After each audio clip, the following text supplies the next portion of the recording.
जय हिंद। तो हम लोग हिंदी के 4 पाठ को देख चुके हैं। आज हम लोग 5वें पाठ को देखेंगे जिसका नाम है नागरी लिपि। इस पाठ के पहले लेखक परिचय को देखेंगे, इसके लेखक के बारे में पूरे अच्छे से जानकारी प्राप्त करेंगे। बाद में इस पाठ को अच्छे से समझेंगे। आप पाठ पढ़े होंगे तो आपको नींद आ गया होगा, यह पाठ समझ में नहीं आता है, लेकिन हम लोग यहाँ पे अच्छे से इस पाठ के मुख्य मुख्य पॉइंटों को देखेंगे जिससे आपके एग्जाम में क्वेश्चन बनते हैं। तो चलिए शुरू करते हैं। इस पाठ के लेखक के बारे में सबसे पहले जानते हैं। तो इस पाठ के लेखक है जो है वह है गुणाकर मूल्य। ये देखिए यही है गुणाकर मूल्य। पूछे नागरी लिपि के लेखक कौन है तो मारिएगा ऑप्शन गुणाकर मूल्य। गुणाकर मूल्य का जन्म 1935 ईस्वी में महाराष्ट्र के अमरावती जिले में हुआ था।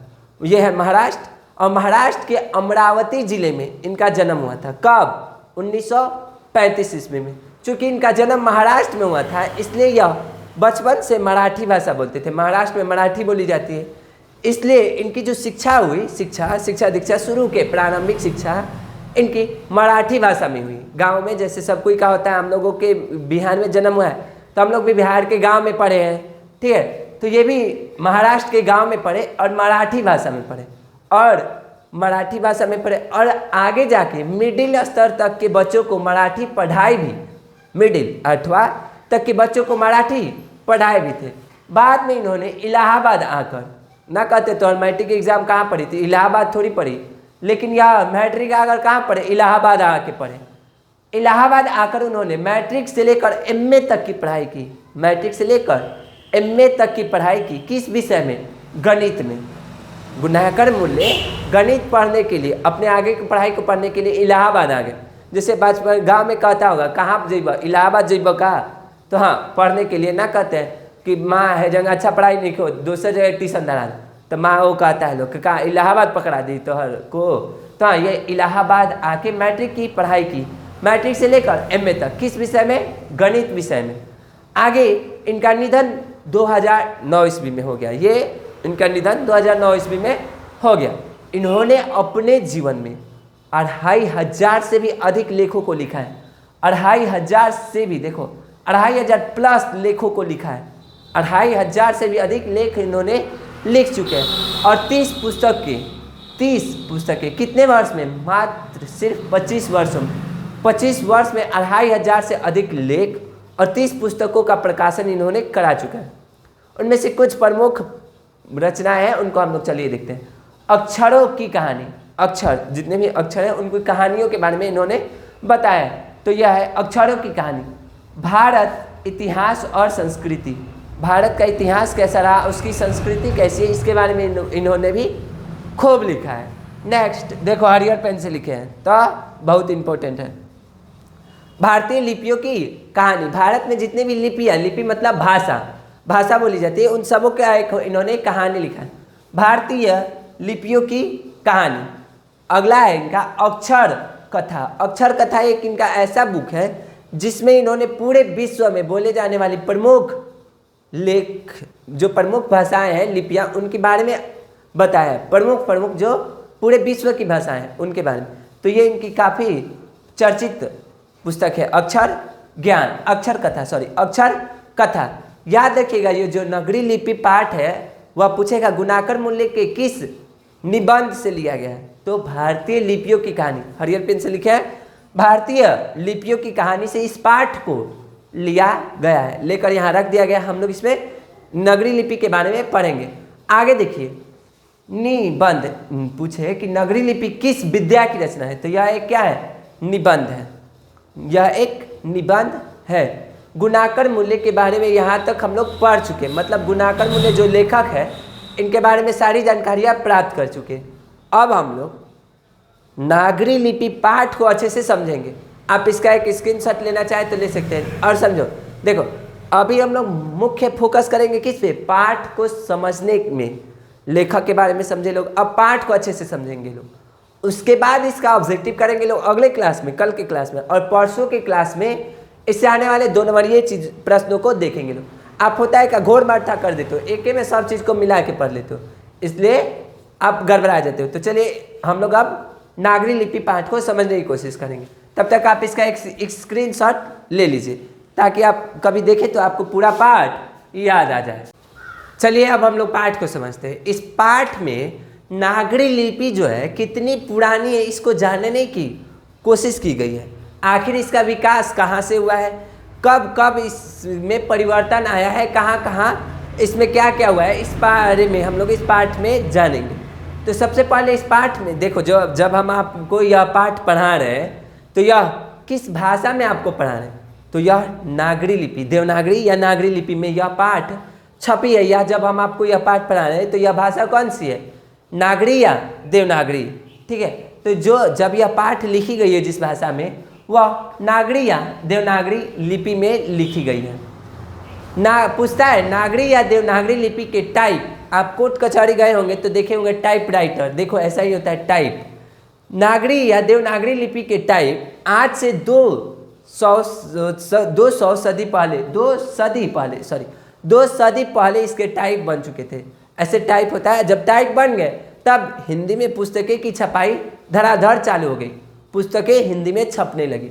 टाइप जब बन गए नागरी या देवनागरी लिपि की आज से 2 सदी पहले, 2 सदी मतलब 200 साल पहले, 200 साल पहले इसके टाइप बन गए, तब इसमें पुस्तकें छपने लगी। अब इस भाषा में पुस्तकें छपने लगी तो इसके भाषा में स्थिरता आ गई, स्थिर हो गया यह भाषा। अब समझने लगे लोग कि कौन सी भाषा, कौन सा अक्षर कैसे लिखाएगा। जब हिंदी के क्या बन गए, टाइप बन गए। आगे देखिए, हमारे पड़ोस का जो देश है नेपाल, वहाँ की नेपाली, नेवारी, मराठी, यह सभी भाषा किस लिपि में लिखी जाती है, तो देवनागरी लिपि में। किस लिपि में, देवनागरी लिपि में। पूछेगा कि देवनागरी लिपि में कौन कौन सी भाषाएं लिखी जाती है, तो नेपाल की नेवारी, नेपाली और मराठी भाषा, यह सभी किस भाषा में लिखी जाती है, तो देवनागरी लिपि में।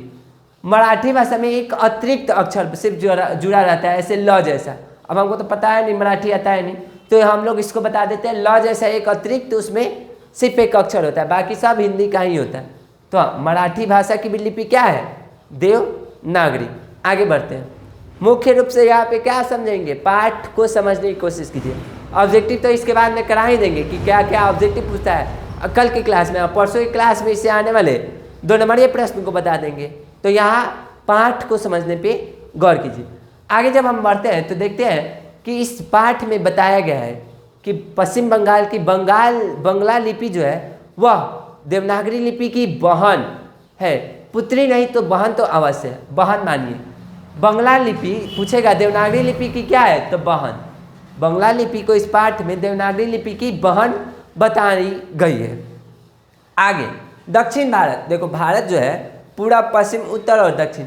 दक्षिण का जो भारत है उसमें बोला जाता है तमिल, मलयालम, तेलुगु, कन्नड़, ये सभी भाषाएं कहाँ बोली जाती है, दक्षिण भारत में।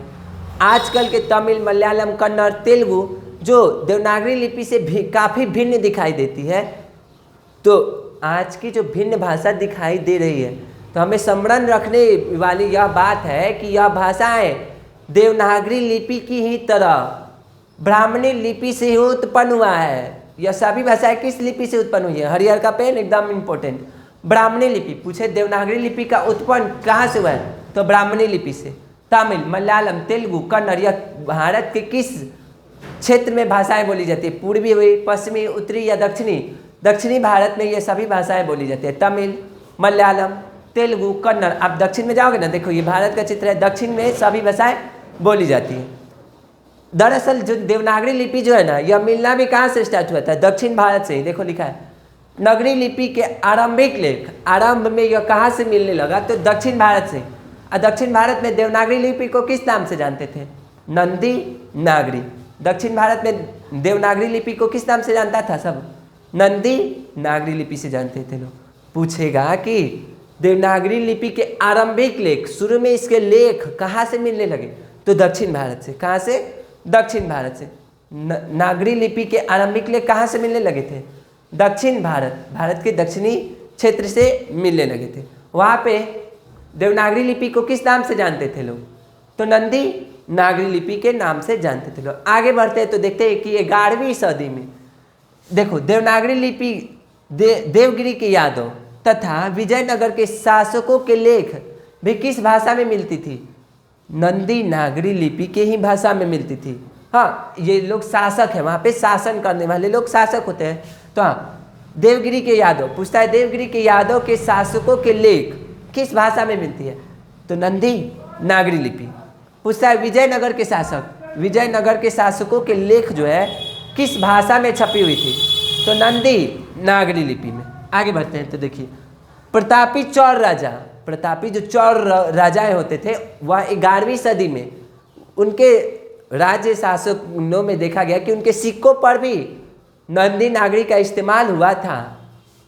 11वीं सदी में नगरी अक्षर देखे गए थे, नागरी अक्षर का लेख वहाँ पे मिलता है। सिक्का जब वहाँ चला था, जैसे अभी के सिक्के में मिलता है ना सत्यमेव जयते, तो यह किस भाषा में लिखी गई है? देवनागरी। तो वैसे ही 11वीं सदी में जब सिक्के चलाया था लोग वहाँ पे, तो वहाँ भी नागरी लिपि का इस्तेमाल किया गया था। बाद में 12वीं सदी में आए लोग, 12वीं सदी में जब केरल के शासक, जब केरल के जो शासक होते थे वह भी अपने सिक्कों पर नागरी लिपि का इस्तेमाल करते हुए देखे गए।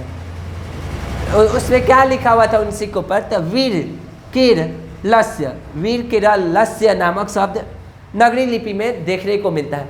इस पाठ में यह जानना है कि नगरी लिपि आखिर जो है कितनी पुरानी भाषा है, उसको हम लोग समझेंगे। लोग यहाँ तक आप समझें। आगे थोड़ा सा और पाठ में बताया गया है कि नगरी लिपि के कौन कौन शासक अपने सिक्कों पर इसका इस्तेमाल किए हैं, नगरी लिपि आखिर कैसे पहचानेंगे ये नगरी लिपि है। तो आप लोग तब तक इसको समझ ले, इसका स्क्रीनशॉट ले लें। आगे के क्लास को अभी कंटिन्यू करते हैं। चलिए थोड़ा बहुत और पॉइंट है उसको हम लोग देखते हैं। तो देखिए सबसे पहले कहता है महमूद गजनवी। महमूद गजनवी जो थे पूरा पश्चिम उत्तर भारत में कुछ समय के लिए, उत्तर भारत में कुछ समय के लिए यह शासन करने आए थे। जब यह शासन कर रहे थे उस समय अपने शासनकाल में इन्होंने लाहौर के टकसाल में चांदी के सिक्के ढलवा रहे थे। चांदी का सिक्का उस समय ये चलवाए थे। तो उस चांदी के सिक्के पे भी नगरी लिपि में कुछ शब्द अंकित करवाए थे। तो उस समय भी इसका उपयोग देखा जा सकता है नागरी लिपि का। बाद में महमूद गजनवी के बाद कुछ और भी मुस्लिम शासकों ने शासन किया उत्तर भारत में। तो उसमें से एक थे बादशाह अकबर। बादशाह अकबर एक अपनी बीबी से बहुत प्रेम करते थे, आपको याद होगा। कौन कौन जोधा अकबर देखा है? कमेंट करके बताओ तो। हाँ, तो बादशाह अकबर की सबसे प्रिय बीबी थी एक, कौन? वही जोधा। जोधा से ये काफ़ी ज़्यादा प्यार करते थे, जोधा से काफ़ी ज़्यादा प्यार करते थे। और जोधा किस धर्म की थी? हिंदू धर्म की।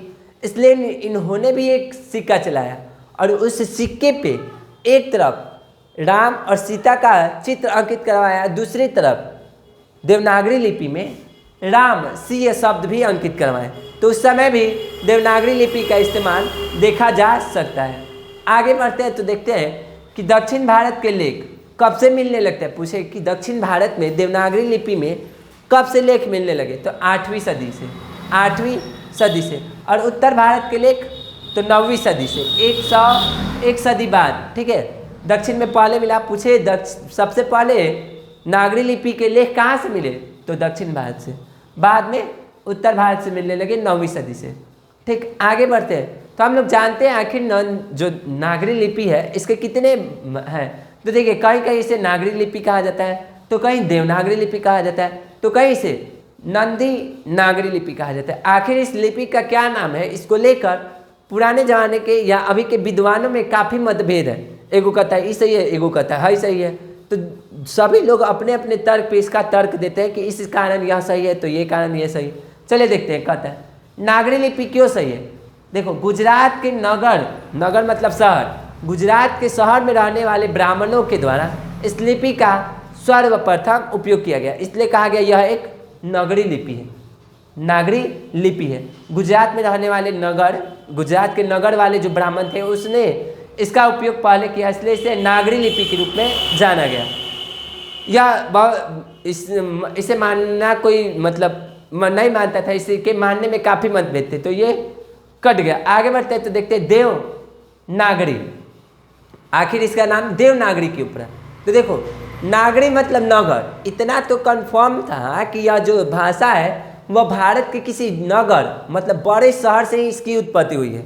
नगर, बाकी सब तो नगर है, सिर्फ शहर है, लेकिन काशी देवनागरी है। देवनागरी मतलब देवों की नगरी है, देव, वहाँ पे बहुत सारे मंदिर है। पूरे विश्व में शायद सबसे अधिक मंदिर कहाँ है, तो काशी में, उत्तर प्रदेश का एक शहर है काशी।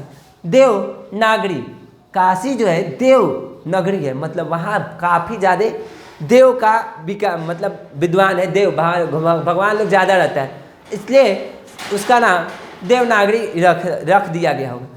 बाकी सब तो नगरी ही ना है, बड़ा बड़ा नगर, लेकिन काशी जो का है देवों की नगरी है, वहाँ पे बहुत सारे भगवान की पूजा वूजा की जाती है। तो देवनागरी लिपि के नाम पे इसका नाम रख दिया, इसे भी लोग नहीं मानने वाले थे। तो आगे पाद ताडितम, पाद ताडितम एक नाटक है। पाद ताडितम नाटक से यह पता चलता है कि यह नंदी नागरी जो लिपि है वह एक नगर से ही उपस्थित है और पुराने जमाने में पाटलिपुत्र किसका पुराना नाम है, पटना का पुराना नाम क्या है, पाटलिपुत्र। आपको हिंदी पूरा समाप्त करने के बाद, अभी गोधूली चल रहा है, अभी 5वां चैप्टर चल रहा है, 12 चैप्टर गद्यखंड, 12 चैप्टर काव्यखंड, उसके बाद वर्णिका, हिंदी का दूसरा बुक पूरा 5 पढ़ा देंगे। दही वाली मगम्मा, ढहते विश्वास, नगर माँ, वो लास्ट वाला धरती कब तक घूमेगी, उसके बाद संस्कृत स्टार्ट करेंगे। एक चैप्टर से लेकर 14 चैप्टर तक के संस्कृत को भी पूरा करेंगे, जिसमें दूसरा चैप्टर है कौन, पाटलिपुत्रम वैभव, मतलब पटना की सुंदरता के बारे में पढ़ना है, काफ़ी अच्छा चैप्टर है, तो उसको हिंदी समाप्त करने के बाद पढ़ेंगे। तो हाँ, पटना का प्राचीनतम नाम पाटलिपुत्र। पाटलिपुत्र भी एक पहले के ज़माने में बहुत बड़ा नगर हुआ करता था, तो शायद इस नगर के नाम पे भी इस भाषा का नाम देवनागरी या नंदी नागरी लिपि, नंदी नागरी तो दक्षिण भारत में इसे कहा जाता था, नागरी लिपि कहा गया होगा। देखो, इसके नाम में ज़्यादा झंझट पड़ने वाली कोई बात है नहीं, आपको एग्जाम निकालना है, बस उतना ही ध्यान। इस पार्ट में भी लिखा गया है कि इसके नाम को लेकर बहुत सारे विवाद है, इसके विवादों में हमें नहीं फंसना है। आगे बढ़ते हैं तो देखते हैं क्या कि आदि कवि पूछे, हिंदी के आदि कवि कौन है, तो सरहपाद जो है हिंदी के आदि कवि हैं, इस पाठ में बताया गया है। तो पूछे आपसे कि हिंदी के आदि कवि कौन है, तो सरहपाद। आप टेंशन ना लो, सारा का सारा ऑब्जेक्टिव कल हम करवा देंगे, ठीक है। हर रोज 8 बजे आपका वीडियो आ जाता है, अगले क्लास में हम ऑब्जेक्टिव, उसके बाद इससे आने वाले 2 नंबरीय प्रश्नों को समझा देंगे। यहाँ पे हम लोग इस पाठ को अच्छे से समझे। देखो, नंदी नागरी देवनागरी लिपि को आप कैसे पहचानो, इसका 2 ट्रिक सबसे ध्यान देने वाला बात है। देखो, पहला, जब यह भाषा लिखा जाता है तो इसके माथे पे एक लकीर होता है, और वह लकीर उतना ही लंबा होता है जितना लंबा या जितनी चौड़ा हमारा शब्द होता है। जैसे भारत, तो भारत पे थोड़ी 4 लगी का लकीर मार दिया माथा पे, ना, जितना चौड़ा हमारा भाषा ये शब्द होता है उतना ही चौड़ा इसके माथे पे लकीर होता है, यह इसकी एक मुख्य पहचान है। दूसरा, यह जो लिपि है वह किस से किस तरफ लिखी जाती है, तो बाएं से दाएं की तरफ, बाएं से दाएं की तरफ इस लिपि को लिखा जाता है। देखो, इधर से बाएं साइड से लिखेंगे कहाँ तक, दाहिने तक, पूरा दाएं से दाहिने तक लिखते जाएंगे, बाएं से दाहिने तक लिखते हैं। अब बताओ, वो उर्दू लिखता है लोग, वो दाहिने से बाएं लिखता है लोग। उर्दू की लिपि कौन सी है, खरोष्टी उर्दू की लिपि, ध्यान नहीं है, आप कमेंट में बताओ कि उर्दू किस लिपि में लिखी जाती है, लेकिन वह दाहिने से बाएं की तरफ लिखी जाती है, ठीक है। आगे की क्लास में ऑब्जेक्टिव 2 नंबरीय प्रश्नों को देखेंगे, और ये 5वां चैप्टर है नागरी लिपि। इसके बाद के सभी चैप्टर काफ़ी आसान है, 6ठा चैप्टर काफ़ी सुंदर और काफ़ी समझने वाला है, एकदम धांसू चैप्टर है, मतलब कहो तो भोजपुर में कहो तो एकदम धांसू चैप्टर है। तो हाँ, बहादुर को इसके बाद हम लोग देखेंगे, तब तक आप इसका एक स्क्रीनशॉट लीजिए और अगले क्लास में इसका ऑब्जेक्टिव कीजिए। वहाँ ऑब्जेक्टिव के PDF भी दे दिया जाता है, PDF लगाओ और क्वेश्चन लिख देते हैं और उसका आंसर भी आराम से लिखते हैं, ताकि आप लोग क्वेश्चन लिखो और आंसर भी आराम से वीडियो को पॉज करके या स्क्रीनशॉट लेकर लिख लो। मिलते हैं नेक्स्ट क्लास में। कभी वीडियो को उच्च क्वालिटी में जाके देखना, क्वालिटी में जाना 1080 पे जाके देखना, इतना पैसा खर्चा हुआ है, कब एक बार देखो तो कितना क्वालिटी आता है। चलो, मिलता है नेक्स्ट क्लास में, तब तक के लिए जय हिंद, जय भारत।